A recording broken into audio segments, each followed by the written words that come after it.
we were discussing about chemical reactions and how to write a chemical equation. When a reaction occurs, how it is represented by word equation. Then secondly, how we are writing it is using the skeletal equation. So today we are going to discuss about the different steps involved in balancing a chemical equation.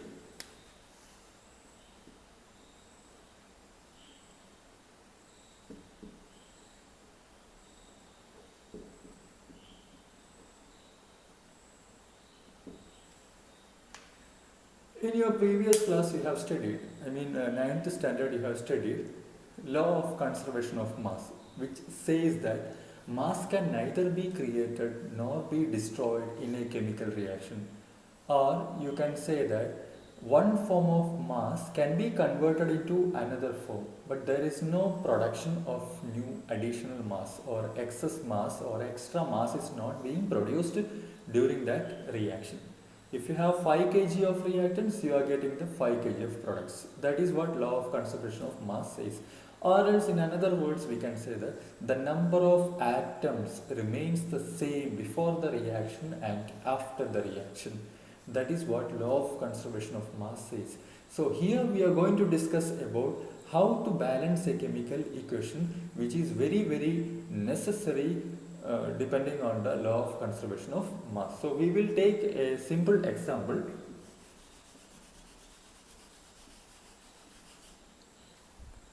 We will consider a reaction of zinc. Zinc granules. Zinc granules are treated with sulfuric acid. Dilute sulfuric acid, H2SO4. You are going to get the product zinc sulfate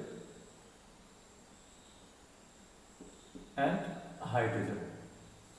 Okay, so this is a chemical process, and the written form is skeletal equation representing the process. So here zinc is reacting with the sulfuric acid to give zinc sulfate and hydrogen.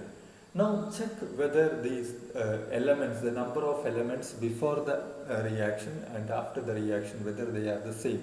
I mean the number of elements next to the arrow mark and in front of the arrow mark, or at LHS side and RHS side of the arrow mark, whether they are the same or not. That is what we are going to check here. So zinc, we can check that zinc, one zinc we have here, and at the product side also we have one zinc. Okay, it is correct.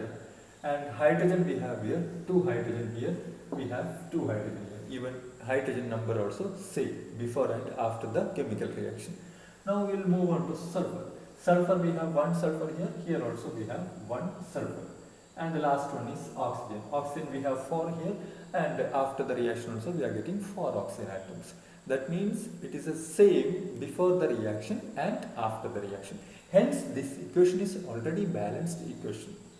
There is no need to balance again a balanced equation. So this equation is balanced. Now we will consider another equation which is not balanced, and we will study how that equation can be balanced.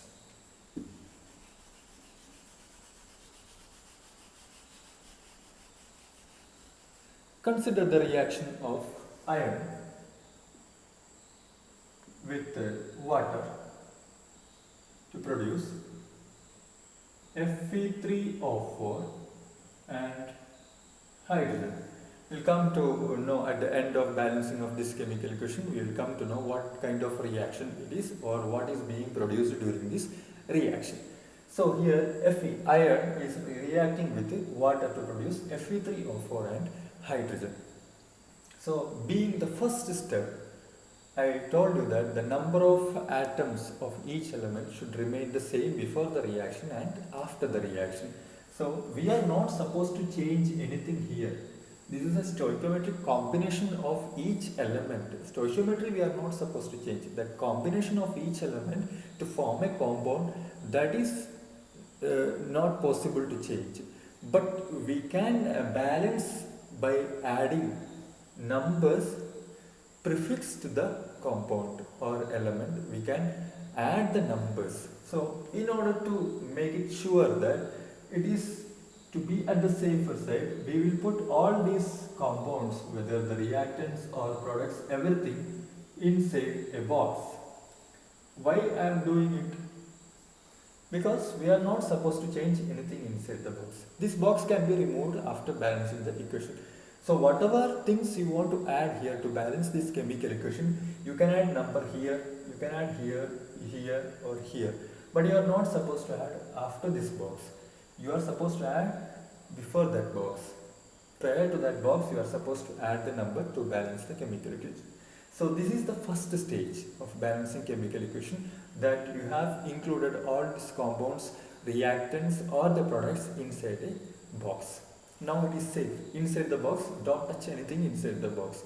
And the second step is find out the compound which is having maximum number of elements. So here we have two compounds. One is H2O, another one is Fe3O4. This H2O has two elements, hydrogen and oxygen. Fe3O4 also has two elements, iron and oxygen. So both these one we will consider. We will forget about these two. We will come to that elements finally later. So find out the compound which is having maximum number of elements. Okay, these two. In that which is having maximum number of atoms. So here Fe3 and of a total 7 atoms are there. Here only 3 atoms we have. So this compound, in that compound, which element has maximum number of atoms?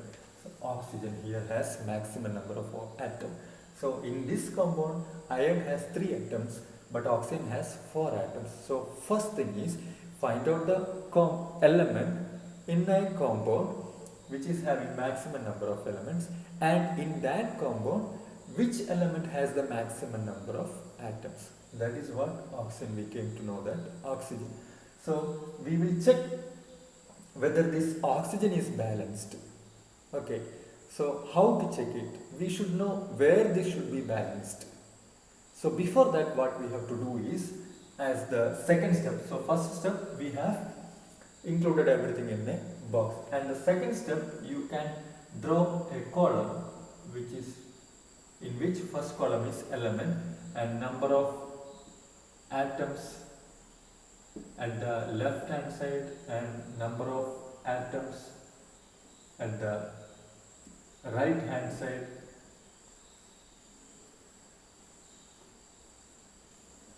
This is just to remember throughout the process. So here we have element iron, hydrogen and oxygen. So here iron has only one LH side and here 3. Hydrogen we have 2 here, there also 2. Oxygen we have 1 here and there we have 4 oxygen atoms. Okay. Now the thing is, as I told that, find out the compound which is having maximum number of atoms, and in that which element has the maximum number of atoms, that is oxygen. So we are going to balance oxygen first. So oxygen we have here 1, here we have 4. In order to balance these two oxygen atoms at the LHS as well as at the RHS side, what we have to do is we have to multiply this 1 by 4. We have to multiply this 1 by 4 so that this 1 will be equal to 4. So how to do that? 1 into 4 gives you 4. For which element it is? For oxygen. For oxygen. So for that purpose, here we have only one oxygen. So we are adding 4 here. We added 4 there, so that oxygen has become 4. Now oxygen has balanced. Okay. Being the fourth step, oxygen is balanced now. Now oxygen is balanced. Sorry, the third step, oxygen is balanced. First step box, second step this column, third step oxygen is balanced. Now you can find that here before hydrogen was balanced, now hydrogen is not balanced. So what we have to do is go for balancing hydrogen here. So hydrogen now it has become 4 into 2, 8 hydrogen it has become. In order to balance at this side also, multiply it by 4. You will get 8 here also. So where we will add this 4? Just in front of this box you can add 4. 4H2. Hydrogen is balanced there. Okay. Now these hydrogen and oxygen both are balanced. Now only remaining thing is, so this is the fourth step. This is the fourth step. And the fifth step is we are going to balance iron. iron we have 3 here, so we have iron here only 1. You can just add 3 in order to make it 3.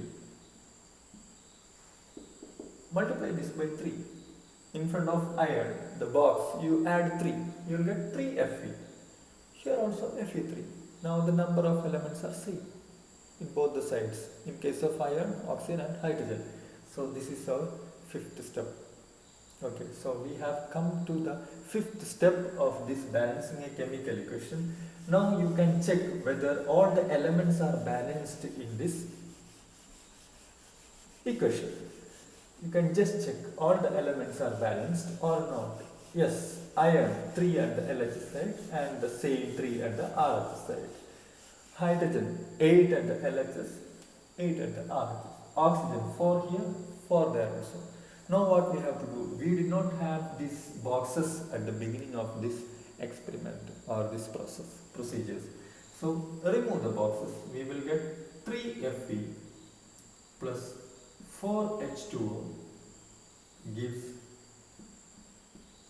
Fe3O4 plus 4 H2. So this is what our 6th step. We have removed all the boxes and we have got a new equation which is known as balanced chemical equation. Now another important thing is, I had discussed already in the previous class, first class, physical state of each component involved in a reaction should be mentioned always. So here we are saying that iron in which state it is, water in which state, and Fe3O4 iron oxide formed in which state, or hydrogen formed in which state, whether it is solid or liquid or a gas, that has to be mentioned during a chemical, while writing a chemical equation. When you write a balanced chemical equation, the equation should be completely balanced without any mistake in that, and this physical state should be mentioned throughout. So here iron is in solid state. Obviously we know that iron cannot exist in gaseous state or liquid state at room temperature, so it is in solid state. But water can exist in vapor state also. So water molecules or water vapor is reacting with iron, solid iron, to produce iron oxide. Okay, so iron oxide, anyway, it is also in solid state. Now hydrogen gas will be evolved during this reaction. So this is what a balanced chemical equation. So there are 7 stages we have involved in this balancing a chemical equation. It depends on the chemical equation. Number of stages depends on the chemical equation which we are writing. And obviously the first stage, that is putting box for each reactant and as well as the products. Putting box, it is a mandatory stage. And the second one, it is drawing a table where the elements, number of atoms at the LHS, number of atoms at the RHS side, that is also mandatory. And the third stage onwards, here we were balancing oxygen first, then we were balancing hydrogen, finally we balanced iron. So it depends how many atoms are present. Based on that, we are going to balance each element one by one. And next, we were checking whether all these are balanced correctly. If it is balanced properly, we are removing all the boxes and we are writing the proper balanced equation. And as the final stage or 7th step, we were writing the physical state or in which state it is present throughout the equation, that we were representing here. So we have 7 stages while balancing this equation.